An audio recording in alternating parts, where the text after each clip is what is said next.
Emily is a young documentarian who returns to her childhood hometown, the border city of Las Cruces, to reunite with her mother, Samantha.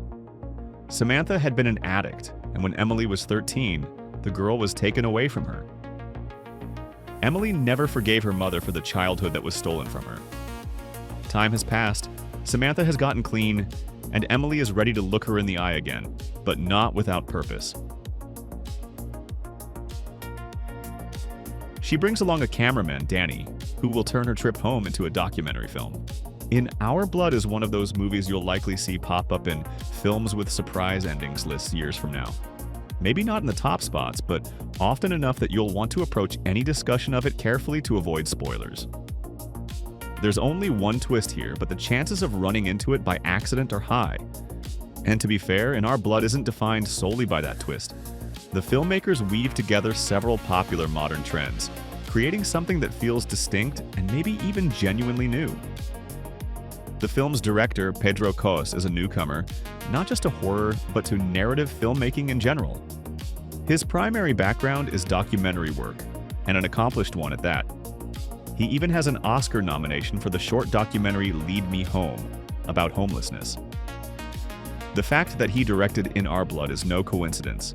The project grew out of a desire to explore the lives of so-called invisible people, migrants and addicts who don't so much live as drift through shelters and tent communities on the border, off the radar of the social system. Deciding that telling the story as a documentary would be too straightforward, the filmmakers reimagined it as a narrative feature built at the intersection of family drama and horror.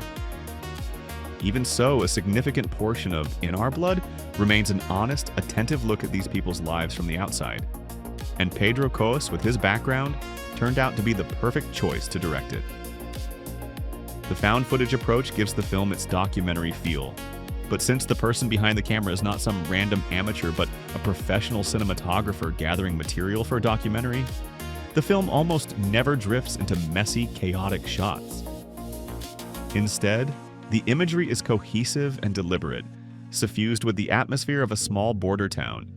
Quiet, lonely, and steeped in the bitterness of dashed hopes.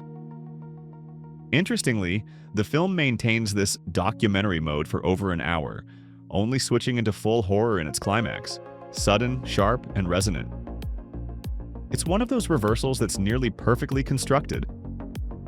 As you revisit the earlier parts of the film during the end credits, you'll find countless little details and hints hidden so deftly that the movie practically begs for a rewatch, if only to reassess what you've seen from a new angle and check whether everything fits the mythology the filmmakers have built.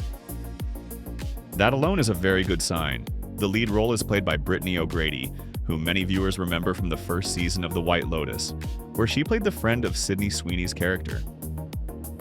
O'Grady is on screen for most of the film, and while her performance isn't particularly showy, she handles the delicate moments with ease and is naturally engaging, which matters a lot in a film like this. In Our Blood doesn't rely on a sharp, fast-moving plot. It rests on emotion, on the audience's connection to the protagonist, and her search for inner peace and a balm for her childhood wounds. It's a slow film, sometimes even dull to watch, but it's still a fascinating experiment, an attempt to merge serious social documentary filmmaking with genre cinema that, in many ways, only fully reveals itself after the credits roll.